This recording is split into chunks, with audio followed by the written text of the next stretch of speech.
आपल्या ग्रुपच्या वतीने मी त्यांना महाराष्ट्र त्यांना उदाहरणाविषयी आपण सदिच्छा व्यक्त करतो.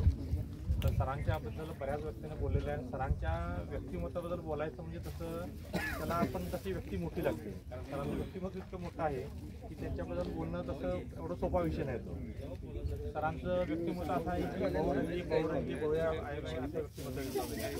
तर कुठल्या क्षेत्रामध्ये नाही आहे असं चित्र मला वाटतं. कुठलं चित्र मला म्हणजे असं कुठलं मला आतापर्यंत दिसलेलं नाही की कुठल्या क्षेत्रामध्ये नाही आहे. ते कुठल्या सामाजिक असून दे, धार्मिक असून दे, राजकारण असून दे किंवा कुठल्या मेडिकल व्यवसाय असून दे, कुठल्याही क्षेत्रामध्ये असंख्य क्षेत्रामध्ये सरांचं आज योगदान आहे. त्यामध्ये आता मी सरांना बरेच गोष्टी जवळून बघतो. तसं म्हणजे असे जिथं आपली समाज व्यवस्था जी आहे, समाज व्यवस्था जर टिकायची असेल तर समाजामध्ये अशा सरांच्या व्यक्तिमत्वासारखे असे व्यक्तिमत्व असणं फार गरजेचं आहे, तरच समाज व्यवस्था आपली टिकू शकते. कारण समाजामध्ये कसं आहे की आपण सामान्य व्यक्ती असतात, असामान्य असतात, बरेच असे लोक असतात, परंतु सरांच्या व्यक्तिमत्वासारखी लोक असणं फार गरजेचं आहे, तर ही समाज व्यवस्था टिकून राहणार आहे.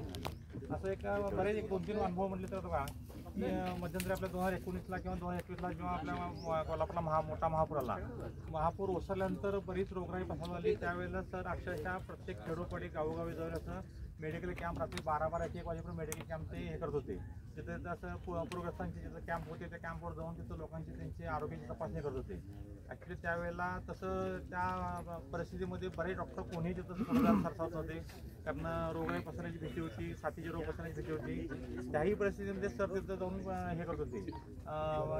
बरेच आपल्या कोल्हापूरमध्ये MSCBच्या ठिकाणी किंवा अशा बरेच स्कूलमध्ये कॅम्प होते. म्हणजे जेव्हा मी त्या म्हणजे पूर उसरल्यानंतरच्या 2 महिन्याच्या पिरियडमध्ये सरांना जेव्हा मी फोन करायचो, सरांचं सर कुठं म्हणणार मी आज अमुक्या गावात आहे, मी आज अमुक्या गावात आहे. मी 2 महिने ते नॉनस्टॉप कंटिन्यूस करत होते.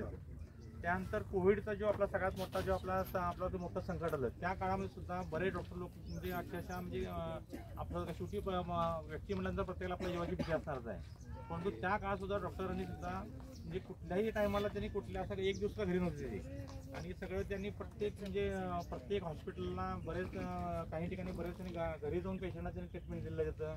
सगळ्यात त्यांनी मोठा त्यांनी जो कोल्हापूरमध्ये सगळ्यात मोठा हा पॅटर्न प्रसिद्ध झाला म्हणजे त्यांनी वडंगेमधला त्यांनी पॅटर्न त्यांनी तिथं सगळ्यात म्हणजे आपल्या देशातला पहिला पॅटर्न त्यांनी राबवला जातं की जिथं घरच्या घरी ट्रीटमेंटची, म्हणजे त्यावेळेला कोरोनाची ट्रीटमेंट ही कशी फक्त हॉस्पिटलला व्हायची, तर त्यांनी घरच्या घरी ट्रीटमेंटची पहिली पद्धत डॉक्टरांनी तिथं पहिल्यांदा वडंगेमध्ये त्यांनी सिद्ध करून दाखवली. आणि तो पॅटर्न नंतर देशामध्ये इतका म्हणजे प्रसिद्ध झाला की त्यामुळं तर हा कोरोना आटोक्यात झाला. तर एवढ्या परिस्थितीमध्ये सगळ्यांना हॉस्पिटल बेड मिळणं शक्य नव्हतं, आणि त्या पद्धतीमुळं लोकांचं एक मोठा काय फायदा झाला की भीती सगळ्यात मोठी कमी झाली पहिल्यांदा, की हॉस्पिटलला व्हायला लागत नाही, आणि त्यानंतर की लोकांना आर्थिक पण त्या गोष्टी झळ बसले नाही. असं बरेच म्हणजे सांगण्याचं का सरांनी भरपूर अशी कार्य केलेले आहेत.